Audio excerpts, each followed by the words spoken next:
Hello everyone. आजच्या retail मॅनेजमेंटच्या लेक्चरमध्ये पुन्हा एकदा सर्वांचं स्वागत. आपण आज थर्ड युनिटला स्टार्ट करतोय. थर्ड युनिटचं तुमचं टायटल असणार आहे merchandise management and pricing.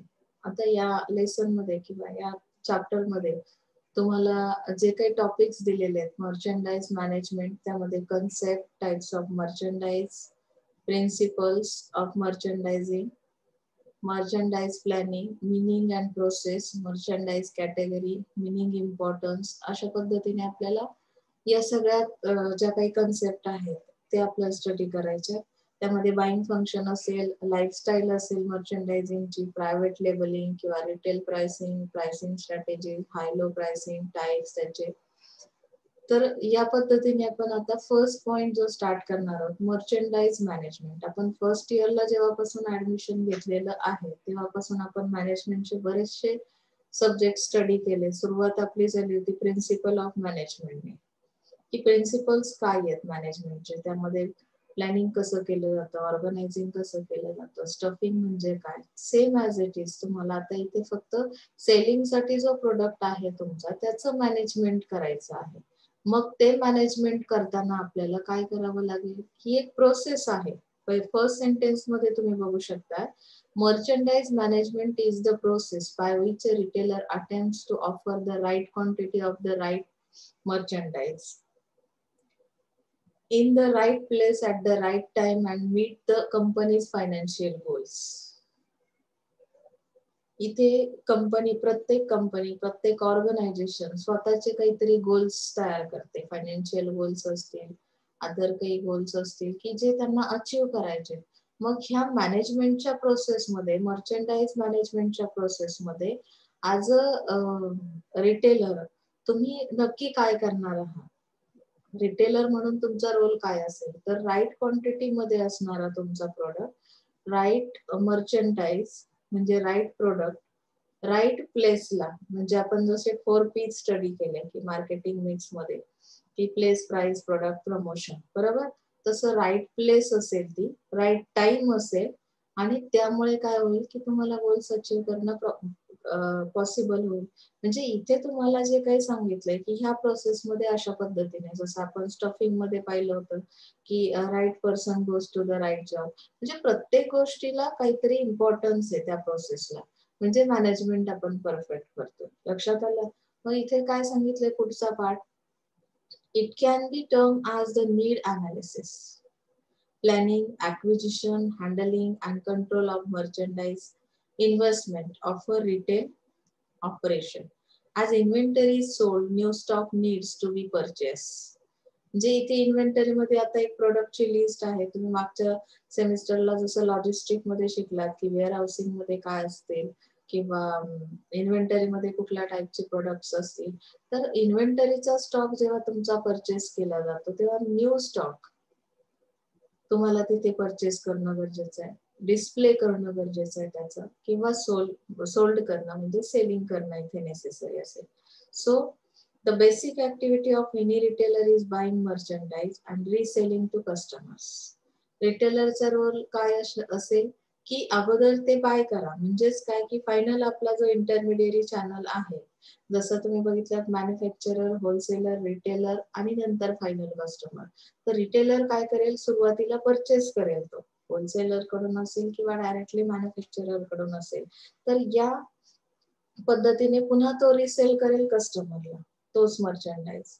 So buyers need to be in touch with and anticipate what customers will want to buy, but this ability to sense market trends is just one skill needed to manage merchandise.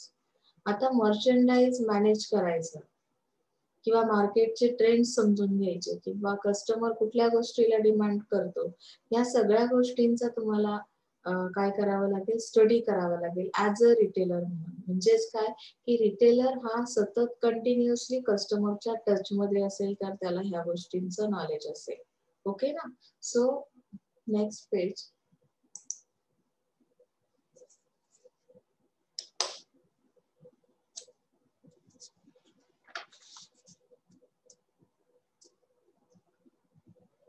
आता यामध्ये organisation जे काही मर्चेंडाइजचे group करते, बरोबर. आता काही categories आहेत, जसं की तुमचे प्रोडक्ट्स आहेत वेगवेगळ्या कॅटेगरीचे आहेत, मग त्यांचे काही ग्रुप्स तयार केले जातात. तसं त्यांनी इथे सांगितलंय की वुमन्स अपॅरल, जे वुमन्स रिलेटेड जे मर्चंडाईज आहेत, मेन्स चिल्ड्रन्स रिलेटेड अपॅरल्स आहेत, कॉस्मेटिक्स असतील, शूज असतील, त्यामध्ये वेगवेगळे ब्रँड्स अवेलेबल आहेत. म्हणजे ज्वेलरी असेल, असेसरीज, होम अप्लायन्सेस असतील, किचन अप्लायन्सेस. तर याचा एक वेगवेगळा ग्रुप त्यांनी तयार केलेला आहे. So the second level in the merchandise classification scheme is the department. आता अगोदर तुम्ही प्रोडक्टच्या मर्चंडाईजचं काय केलं, ग्रुपिझम केलं. सेकंड त्यामध्ये दुसरी स्कीम काय असेल, क्लासिफिकेशन कशाचं असेल, डिपार्टमेंट वाईज असेल. डिपार्टमेंट मध्ये काय केलं जाईल की त्याचे डिव्हिजनल मॅनेजर्स दिले जातील. For example DMM may be in charge of children's apparel and manages the buyers responsible for 6 merchandise departments. त्यामध्ये तुम्हाला खाली थर्ड लेवल पण दिले की merchandise and organising merchandise management activities is the classification. आता activities सुद्धा त्यामध्ये काय असतील, तुम्ही डिपार्टमेंट जरी केले तरी पण मर्चंडाइजच्या ज्या कॅटेगरीज आहेत त्यामध्ये ऑर्गनाइज करणं, मर्चंडाइज ऑर्गनाइज करणं, कॅटेगरी वाईज ऑर्गनाइज करणं, हे सुद्धा एक मॅनेजमेंटचा पार्ट आहे. किंवा यामध्ये कसं दिलंय बघा, classification is a group of patterns targeting the same customer type such as boys sizes 4 to 6. म्हणजे तुमचं एज वाईज तुम्ही साईज हे केली. Categories are the next lower level in the classification scheme and each buyer manages several merchandise categories. म्हणजे आता इथे तुम्ही बघू शकता ही डायग्राम, स्टॉक किपिंग युनिट जे आहे ते कशा पद्धतीने, आता मर्चंडाइजचं क्लासिफिकेशन आणि ऑर्गनायझेशन. तर मर्चंडाईजचे ग्रुप्स कसे केलेत बघा, इथे चेअरपर्सन आहे म्हणजे चेअरमन आहे.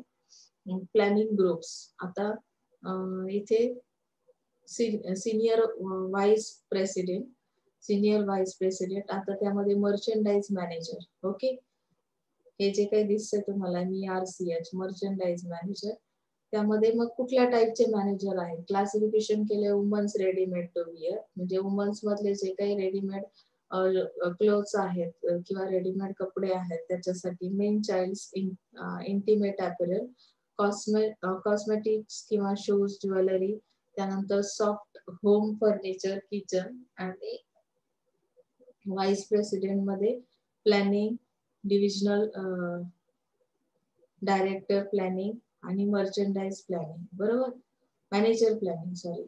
तर इथे तुम्हाला डिपार्टमेंट्स दिसतील. डिपार्टमेंट्स वाईज पुन्हा मॅनेजर त्यांनी दिले की आता मेन्स सूट्स जे आहे ते त्याचं वेगळं डिव्हिजनल मॅनेजर असेल.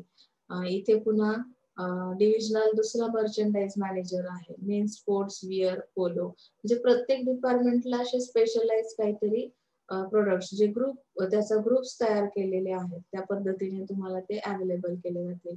पुन्हा मग बायर जो आहे, बायर मध्ये तो क्लासिफिकेशन केलं की गर्ल्स मध्ये साईज 4 to 6 किंवा टॉट डायर्स, बायर्स मध्ये इन्फंट्स आहेत, लिटिल बॉईज आहेत.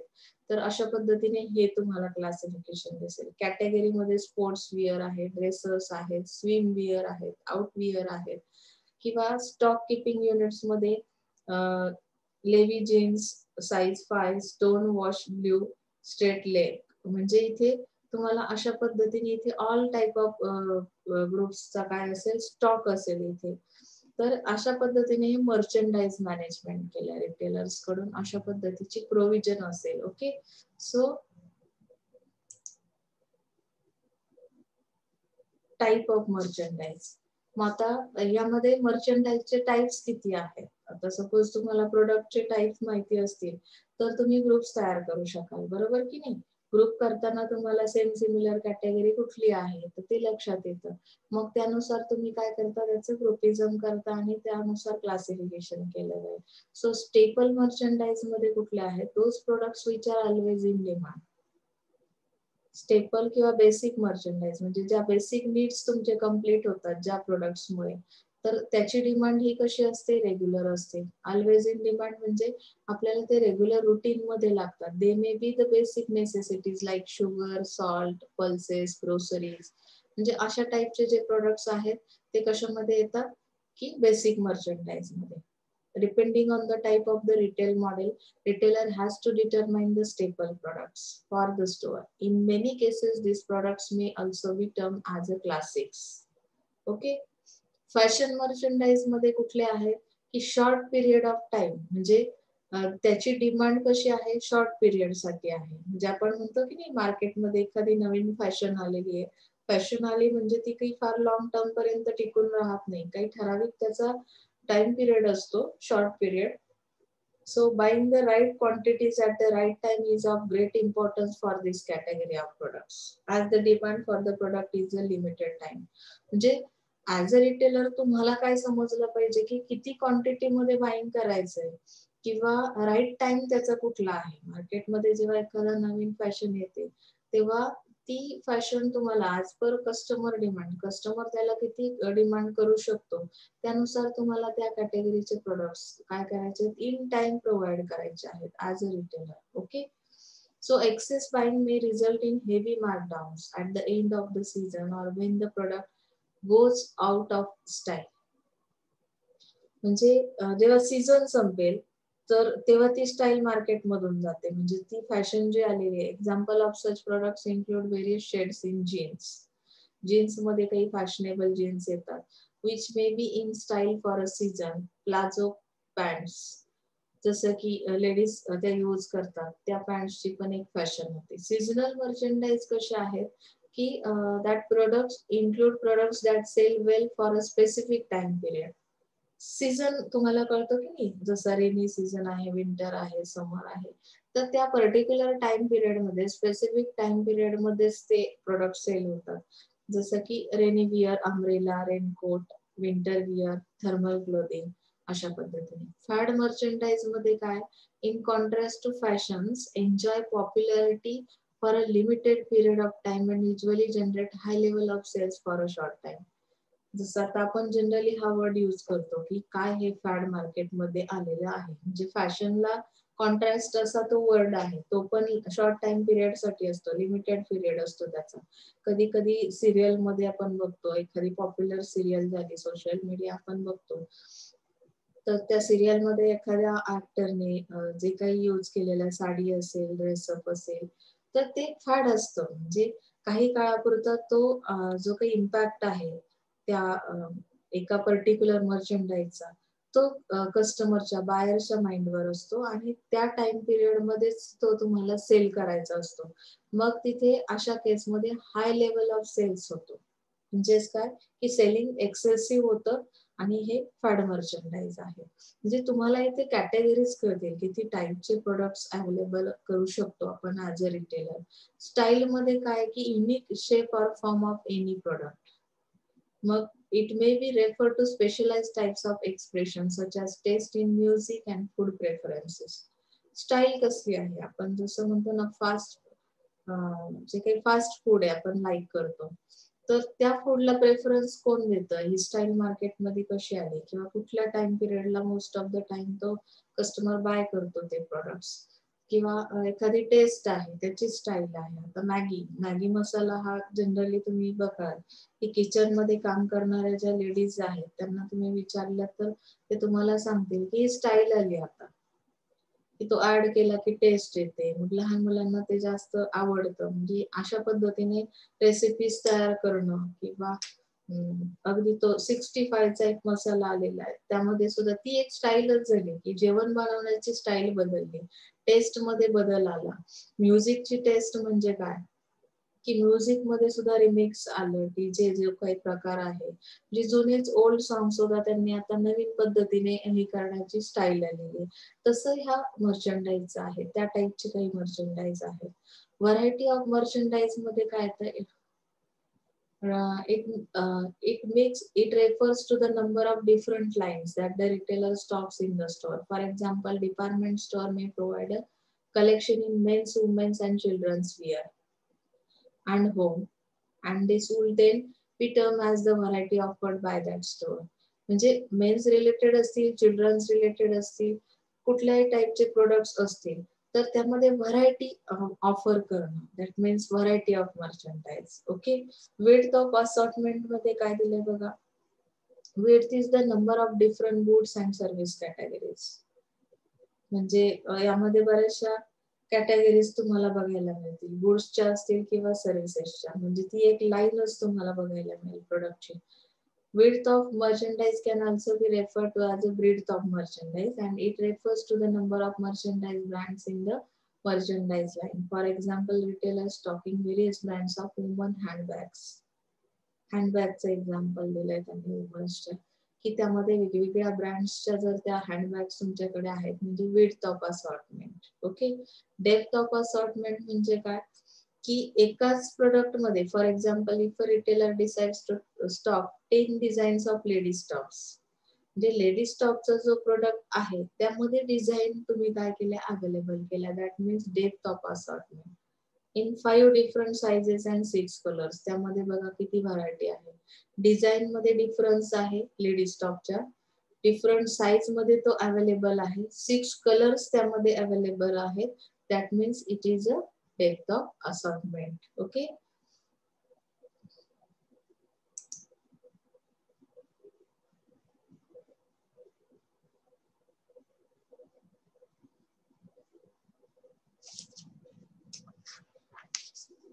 कन्सिस्टन्सी हा एक प्रकार सांगितला. तर 2 dimensions of breadth and depth describe the size of assortment. The dimension of consistency is an important element of the assortment dimension of a retailer. Consistency can be defined as the degree to which the different types of products that comprise the merchandise assortment are related. म्हणजे वेगवेगळ्या टाइपचे products तुम्ही काय केले, तिथे breath आणि depth या दोन्ही गोष्टींचा विचार केलेला आहे असॉर्टमेंट मध्ये. लक्षात येते. That means it is consistency. Principles of merchandising. आता आपण प्रिन्सिपल्स ऑफ मॅनेजमेंट फर्स्ट इयरला स्टडी केला. प्रिन्सिपल्स ऑफ मर्चंडायझिंग असतो. आता इथे तुम्हाला मर्चंडायझिंग मध्ये कुठले प्रिन्सिपल्स आहेत, ही एक फिलॉसॉफी आहे. मर्चंडायझिंग ही काय आहे, फिलॉसॉफी म्हणजे एक तत्वज्ञान आहे ते. It sets the guiding principles for all the merchandising decisions that the retailer makes. जे मर्चंडाइज रिलेटेड जो काही रिटेलर डिसिजन घेणार आहे त्यासाठी हे प्रिन्सिपल्स तुम्हाला गाईड करतात. मग आता रिटेलर काय डिसिजन घेतो मर्चंडाइज रिलेटेड, तर तो त्याची प्राइस किती असेल किंवा काय, इथे आपण पुढे बघणार आहोत. It must reflect the target market desires. Retailers institution type, the marketplace positioning, the defined value chain, supplier capabilities, cost competitor and so on. आता यामध्ये मार्केट प्लेस पोझिशनिंग काय आहे किंवा व्हॅल्यू चेन कशी असेल, सप्लायर कॅपेबिलिटीज कशी आहे, तर अशा पद्धतीने टार्गेट मार्केटचे डिझायर्स काय आहेत यानुसार तुम्हाला ही फिलॉसॉफी समजून घ्यायची. आता या फिलॉसॉफी मध्ये प्रोडक्ट डिसिजन कसा आहे, from what product lines to carry to sell shelf space allotted to different products to inventory turnover to pricing. म्हणजे आता ही फिलॉसॉफी काय करते, कुठल्या डिसिजन घेण्यासाठी तुम्हाला हेल्प करते, तर प्रोडक्टची लाईन कुठली कॅरी करणार आहात तुम्ही. म्हणजे जेव्हा तुम्ही असॉर्टमेंट कराल वेगवेगळ्या प्रोडक्ट्सची, तेव्हा ती लाईन कशी असेल, त्याची डेप्थ विड्थ कशी असेल याचा विचार इथे केला जाईल. Retailer has to follow certain principles of merchandising. In line with the merchandising philosophy, he needs to decide breadth of assortment, okay, depth of assortment, quality of assortment, store brands, national brands. म्हणजे principles कुठले follow केले जातात बघा मर्चंडायझिंगची philosophy काय आहे, breadth कशी असेल, depth कशी असेल, क्वालिटी कशी असेल, स्टोअर ब्रँड्स कसे असतील किंवा नॅशनल ब्रँड्स कुठले अवेलेबल केले जातील, आणि प्राइस रिलेटेड तुमच्या काय पॉलिसीज म्हणजे काय योजना असतील ते तुम्हाला इथे ठरवता येईल किंवा त्या रिलेटेड डिसिजन्स घेता येतील. मग काही 6 राइट्स दिलेले आहेत त्यांनी रिटेलचे. The 6 rights of retail are extremely basic yet important concepts for any good retailer to practice. आता जो गुड रिटेलर आहे तो कशा पद्धतीने सेलिंग करेल, फिलॉसॉफी त्याची काय असेल, राईट प्रोडक्ट प्रोव्हाइड केला जाईल कस्टमरला, राईट प्लेसला दिला जाईल, राईट टाइम मध्ये प्रोव्हाइड केला जाईल, राईट पर्सनला दिला जाईल आणि राईट प्रमोशन्स त्यासोबत दिले जातील. म्हणजे अशा पद्धतीने हा जो गुड रिटेलर आहे तो सेलिंग करेल. ओके.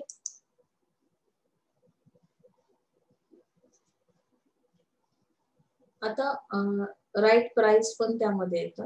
आता पुढचा जो पार्ट आहे तुमचा की मर्चंडाइज प्लॅनिंग.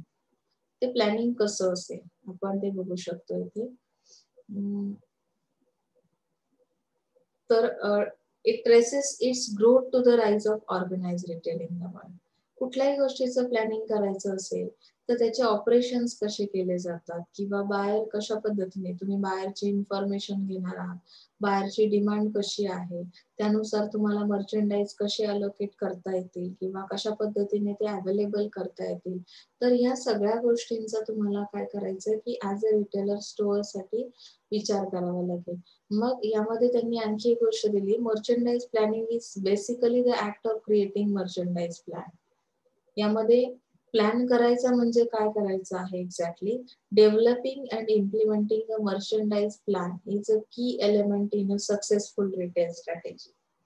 म्हणजे well plan is half done हे जे तुम्ही काही ऐकता, तर त्याचं रिझनच ते आहे की तुम्ही जेव्हा प्रॉपर प्लॅन केलेला असेल तेव्हा तुम्हाला कुठल्याही गोष्टीमध्ये सक्सेस मिळणं अवघड जात नाही. जर तुम्ही वेल प्लॅन केलेला नसेल तर तुम्हाला सक्सेस मिळत नाही. आता रिटेलिंगच्या जेवढ्या स्ट्रॅटेजीज आहेत ज्या यूज केल्या जातात त्यासाठी तुम्हाला प्लॅनिंग करणं नेसेसरी आहे. मग त्यामध्ये काय केलं जाईल, तर merchandise consist of the activities involve in a retailer's buying goods and services and making them available for sale.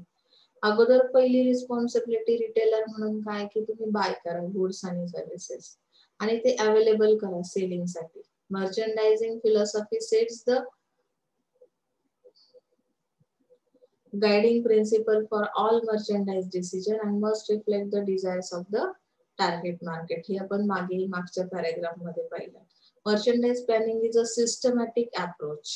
Plan करायचं म्हणजे कुठे तुम्हाला माहिती आहे की प्लॅनिंग हे काय आहे की सिस्टमॅटिकनेस त्यामध्ये असला पाहिजे. मला जसं की मी तुम्हाला आता एक्झाम तुम्ही फेस करताय सपोज, तर सिस्टमॅटिक अप्रोच किंवा त्या पद्धतीने प्लॅनिंग केलं तर कदाचित तुम्हाला सक्सेस मिळणं सोपं जातं. जसं मी आता बऱ्याचदा मुलांना जे माझ्या कॉन्टॅक्ट मध्ये येतात त्यांना रेग्युलर सांगते की तुम्ही दोन्ही टाईपचं प्रिपरेशन करून ठेवा. तुमची एक्झाम ऑनलाईन झाली तरी तुम्ही वेल प्रिपेअर असला पाहिजे किंवा तुमची ऑफलाईन झाली तरी सुद्धा असला पाहिजे, कारण लास्ट इयर आपण इथे रिस्क घेऊ शकत नाही. मग त्या पद्धतीने तो तुमचा अप्रोच कसा असला पाहिजे, सिस्टमॅटिक असला पाहिजे. कुठल्या सब्जेक्टला तुम्ही किती वेटेज देताय, किती टाइम पिरियड देताय. तसंच आहे रिटेलर्स जे आहेत की त्यांनी कुठल्या गोष्टीची खात्री करणं गरजेचं आहे. Retailers need the systems to ensure that they have the right people, right process and right computerise support. Planning करताना तुमच्याकडे अवेलेबल असणारा तुमचा ह्युमन रिसोर्स म्हणजे पीपल्स, राईट प्रोसेसेस, तुम्ही कुठल्या प्रोसेसने ते सेलिंग करणार आहात किंवा त्यासाठी तुम्हाला कॉम्प्युटराइज सपोर्ट म्हणजे टेक्नॉलॉजीची हेल्प तुम्ही किती घेणार आहात, या गोष्टींचं तुमच्याकडे प्लॅन असणं खूप गरजेचं आहे. त्यामध्ये आणखी एक गोष्ट तुम्हाला माहिती असणं गरजेचं आहे की maximising return on investment through planning sales and inventory in order to increase profitability. तुम्हाला प्रॉफिट इन्क्रीज करायचंय म्हणजेच काय की रिटर्न्स जास्त कसे मिळतील. जे काही इन्व्हेस्ट तुम्ही केलंय बिझनेस मध्ये त्यातून मला रिटर्न्स जेव्हा इन्क्रीज होतील किंवा मॅक्झिमाइज मी करू शकेल तेव्हाच मी प्रॉफिटेबिलिटी कडे जाऊ शकतो. सो हे कसं आहे की प्री प्लॅन करावं लागेल. This is achieve by maximising sales potential and minimising losses from markdowns and stock outs leading to overall profitability. आता ह्यासाठी प्रोसेस दिली मग की मर्चंडाइजचं प्लॅनिंग करायचं आहे तर ही प्रोसेस तुम्हाला यामध्ये पॉइंट्स दिलेत. आपण पॉइंट्स बघूया.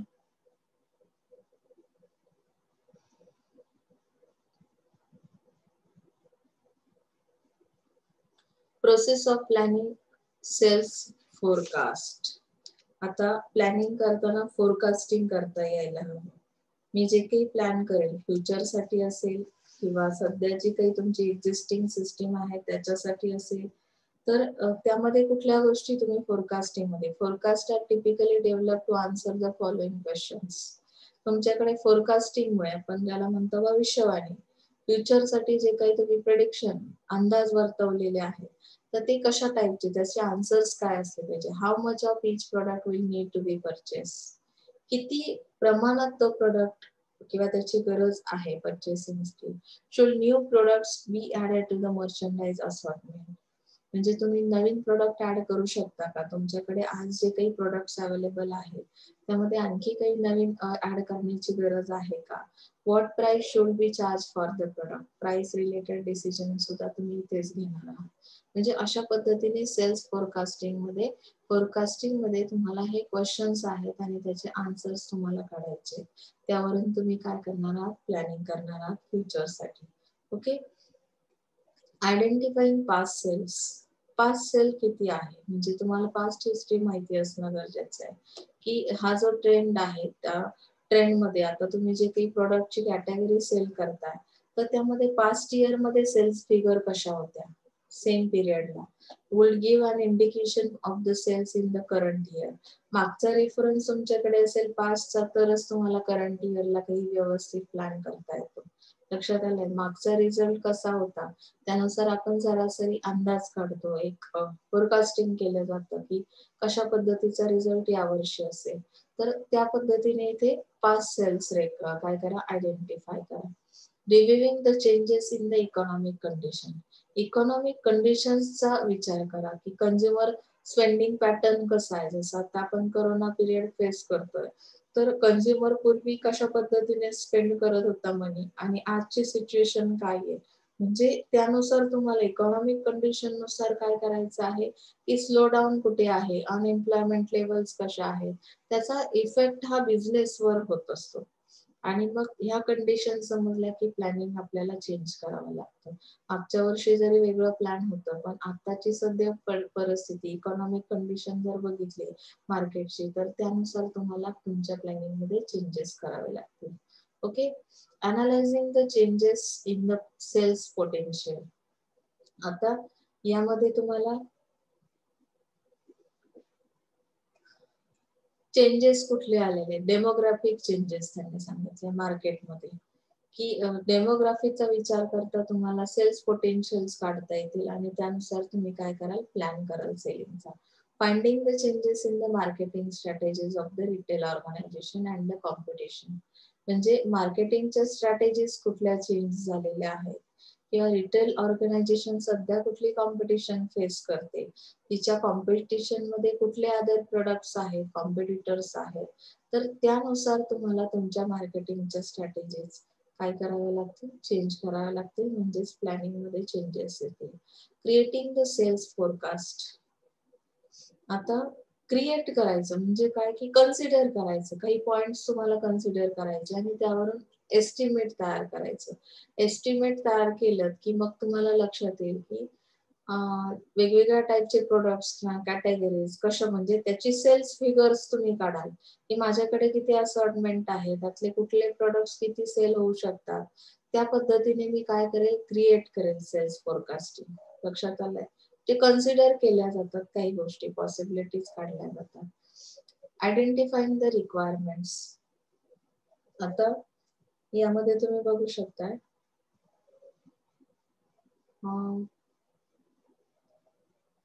रिक्वायरमेंट काय आहे, मार्केटची रिक्वायरमेंट काय आहे किंवा मर्चंडाइज डिपार्टमेंट मध्ये त्यांनी जनरल दिले in order to be able to provide the right goods to the consumers.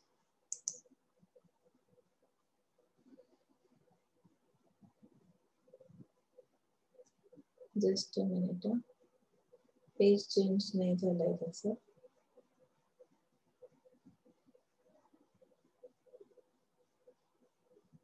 Page open व्हायला जरा जास्त वेळ जातोय. तुम्हाला समजत असेल असा अंदाज आहे माझा कारण मार्केटिंग हा जो रिटेल मॅनेजमेंट हा जो टॉपिक आहे खूप इझी आहे म्हणजे अगदी तुम्ही वाचलात तरी समजेल पण मी तरी सुद्धा तुम्हाला एक्सप्लेन करण्याचा प्रयत्न करते. आपण नेक्स्ट पेजवर जात नाही आहोत.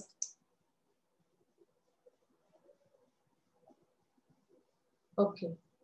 तर इथे right place and time one needs to plan a course of action. Planning in merchandising is at 2 levels. आता प्लॅनिंग करताना मर्चंडायझिंगचं 2 लेवल्सने केलं जातं. जसं की for example creation of the merchandise budget and the assortment plan.